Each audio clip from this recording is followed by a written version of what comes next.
Welcome to You Can't Handle the Truth with me, Natalie. I am here to dive deep into the truth about health, wellness, and self-growth. I am your real talk guru and your rebel healer, here to cut through the noise and dig deep into the mental, physical, and spiritual health, uncovering the truths that many aren't ready to confront. And we're doing that together to step into our authentic selves. Today, we're going to be talking about falling out of love. Hello, women. I'm a 38-year-old female that's inquiring about the experience of falling out of love with your partner. I am wondering if this is something that just happens over time or if one can bring back the feeling. Some context. I am a former foster youth woman that has not witnessed positive, successful relationship models in my life yet. I have spent many years with a therapist as I hope to experience the healthiest version of life that I can. I struggle to feel fully satisfied in a relationship. I struggle to trust my decisions as I am scared to self-sabotage. The relationship. I've been in a 5-year relationship that ended 1.5 years ago. He is 36 and he's genuinely a good man. He comes from a good family, has good friends, healthy, active lifestyle, building financial security, loves me, and wants to build a life with me. We started the relationship just before the pandemic and broke up in 2023 because we were isolating together. He has an anxious, avoidant attachment style, and mine is avoidant, anxious. He struggles with anxiety, which leads to shutdowns. I struggle with depression and anxiety. Overall, we were not managing our mental health well at the time and got lazy in the relationship. And I found out he was emotionally cheating throughout the relationship. When I confronted him, he made the choice to leave. When he left our home, my in-love feelings did too. Since then, he decided he wants to spend the rest of his life with me and do it right. He got into therapy and has been consistent. I was skeptical, but I really have seen his life turn around. A few months later, I met someone and fell in love. Unfortunately, he was not good for me, so I ended that. My ex knew, as I had nothing to hide, and he was persistent in his advances anyways. We are seeing each other again, and he's doing everything right as far as the list goes. What I would want from a partner, etc. But what I feel is mostly love that's almost platonic. I'm struggling to feel present during sex. I love him very much, but the attraction that drew me to him is not there anymore. I know it will take time. I know I can get past the mistakes he made in the past, and I understand my part in it too, and how that is affecting my ability to connect with him now. Unfortunately, I'm struggling to recommit, knowing that the hunger and passion isn't there for me at this time. I don't want to self-sabotage and walk away from a good man and chance to build a good life together because I'm missing a feeling. Maybe this is just some things that happen in relationships. I'd imagine this loss of in-love feeling happens in marriages or other 5+ year relationships as well. How do you know when this is an occurrence to push through? Will the feeling come back? Am I acting youthful for doubting a potential long-term relationship because I am missing that feeling? All right, well, ladies, this is a hot one, right? This one brings a lot of emotion. I'm sure it's going to bring a lot of emotion up for you too. That's why I thought I would bring it up, because I think what we consider that in feeling is that feeling that you have the first couple of years in the relationship when things are hot and heavy. That's the in love feeling, or I like to call it the in lust feeling, right? Because that's the period of time where you're just getting ready to know each other. I've heard many therapists, I'm not a therapist, but I've heard many therapists say that's why you should hold off on having sex at the beginning and find out more about each other. Now, these two had been living together, and then their own mental issues, which I think everyone has. I talk a lot about this. I think everyone needs therapy, right? We all need therapy, and we have to all be, if you're going to be in a long-term relationship, we all have to be ready to do the work, because we bring in our past baggage with us from our families, from our past relationship. That all comes with us into present relationships. So with his anxious, avoidant behavior and her avoidant, anxious behavior, you could see where that could make for a real struggle, right? He's anxious, she's avoiding, and then he's avoiding, and then she's anxious. So and that comes from probably past relationship abandonment issues. A lot of other things that could have happened in past relationships that need to be dealt with so that you can foster healthy relationships together. But he ended up, leaving. After his leaving, she said, led her feelings to also leave with him when he wanted to break up back in 2023.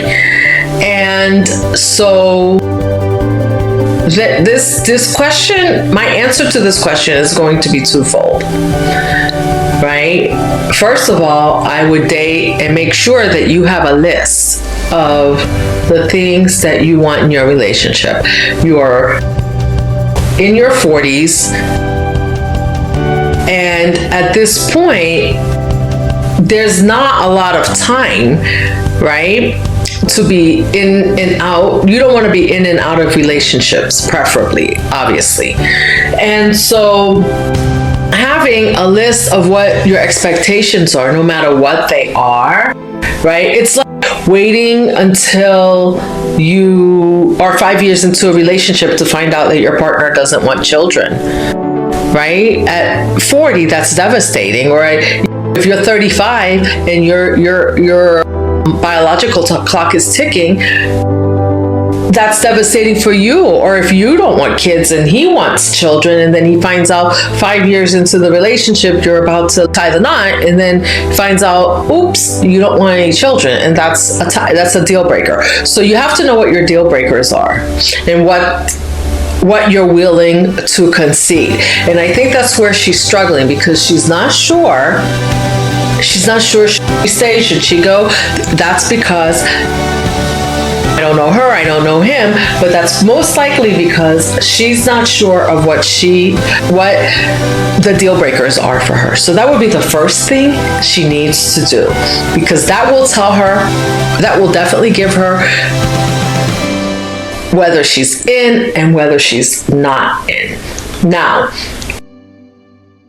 love is something you work on. Love is not something that, yes, you have that in love feeling, like that passion, all that passion and the honey. That's what I was looking for, the word. It's the honeymoon period, right? Where all the passion is there. And then, life starts to happen. Maybe the sex starts to fall off. You're not having sex as often, and now there's just each other left to deal with. So what do you know about each other that's going to make you want to stay together when that's not happening? And I think that's where she's at. And possibly the fact that he was able to just up and leave, right, without working through or even talking through it with her. And I don't know exactly what it is, but it sounds like he just decided it wasn't worth, at the time in 2023, it wasn't worth it. And then maybe had regrets. So he came back and he's done all the right things. He's gone to therapy. My question to her, because I didn't hear her say, has she gone to therapy? Because she needs a therapist to help her walk through this. My next point is that, yes, that in love feeling does die down. Yeah, that passion, that's what I'm so guessing that's what she's talking about. That in love feeling does die down. So yes, does it come back as you go through? When you have kids, if you have children together, your kids interrupt your life. Your life starts to revolve around your children. So now a lot of that hot and heavy passion dies down. So that's something you have to work on, whether it's that you work on it by just little things that you do around the house, and a lot of it may not revolve around the hot and heavy sex. So you, again, need to understand why you're in this relationship. What is it about the person that makes you want to be there? What is it that you're really willing to concede to? What is it that you're not willing to concede to? And the thing is that it's not fair to him. If she's struggling to recommit, at this point, she just needs to be straight up and say, hey, I need time. I don't want to lead you on. And it's not self-sabotage. Maybe she, just like he walked away in 2023 and he needed time, maybe she needs time to go to therapy. And if he loves her, he will allow her that time.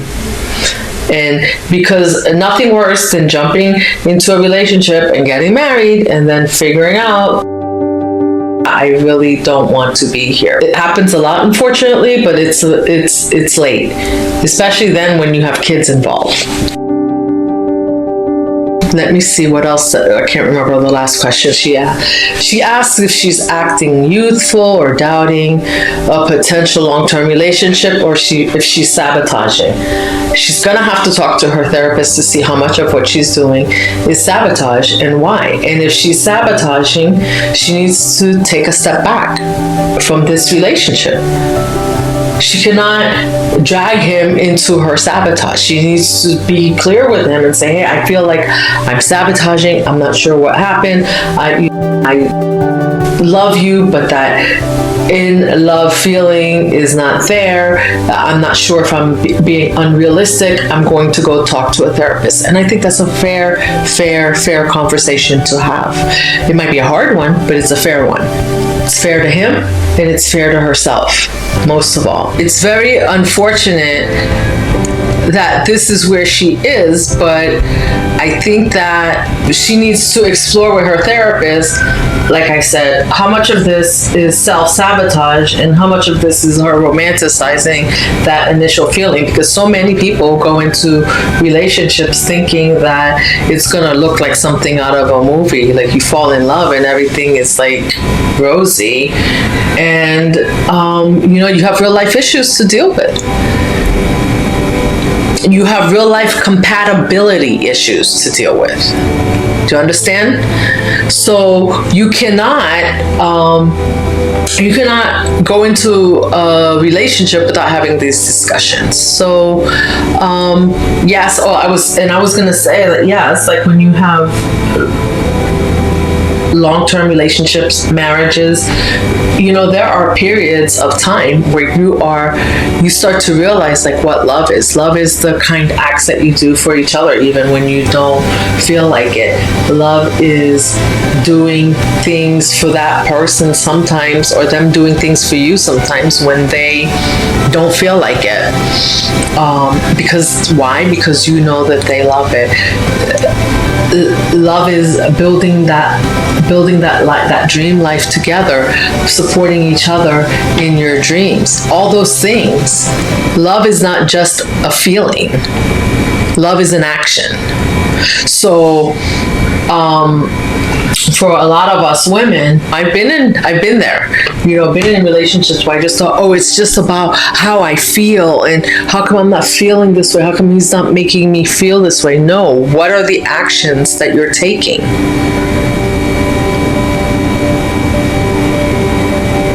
That show love. What are the gracious actions that you're taking? Because love is about gratitude. What are you doing to show that person that you're grateful for them? What are they doing to show you that they're grateful for you?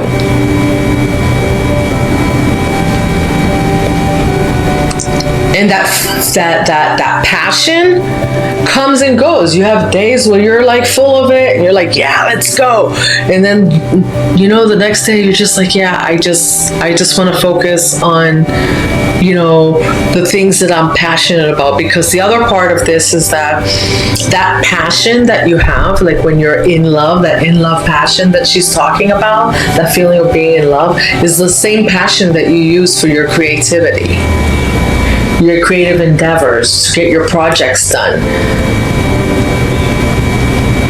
to step into your life's purpose. So as you both are going through different periods of time, and everyone does that at a different pace. So as you're going through different periods of time and people are stepping into their purpose, you might find that there's less passion, in love passion in the relationship. It doesn't mean there's not love. It just means that that passion that you usually are putting into the relationship, you're putting it into your creative endeavors. That's why it's really important to have a balance, right? So that you're not forgetting the person that you love while you're tackling those creative endeavors. Or you're not putting everything into just a relationship and then not tackling your creative endeavors. I hope this is making sense to you. Another thing she mentions is that he emotionally cheated on her, I believe, in the past relationship. So that could be something that she's struggling with. And so that's something also that she's going to need to work through therapy. And he's already in therapy. And that's also an open discussion that needs to be had. Because that could be part of the self-sabotage, that you don't want to have the discussions that you need to have about things that have happened, but you need to have them, because if you don't have those conversations and you're worried that they're going to repeat themselves, how are you just going to wait until it does repeat itself and then you're like 10 years into this marriage? And either you or him or he is emotionally cheating or actually physically cheating. The conversation needs to happen. And so often we're afraid to have those conversations, but that's why it's really important before we get into a relationship, or while we're in a relationship, that we continue to nurture ourselves. Build our confidence, because your confidence is what is going to allow you to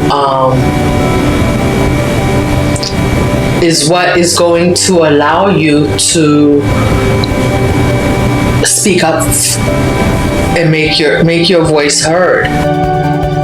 Now that can help to take away a lot of anxiety, just having your voice heard. So that's why it's really, really important to speak up. Have you guys ever been in that situation where you were afraid to speak up? You're afraid to say those things. See, when you speak up and say things out loud, it makes it real, doesn't it? And sometimes we don't want to make it real, but it already really happened. So just sweeping it under the rug isn't going to make it any better. So putting it on the table, making it real, also allows you to set boundaries around what is acceptable and what is not acceptable for you. And once you put those boundaries out there, those are real too. So whatever boundaries you set, you have to be ready to implement the boundaries. Boundaries aren't about telling other people what they need to do.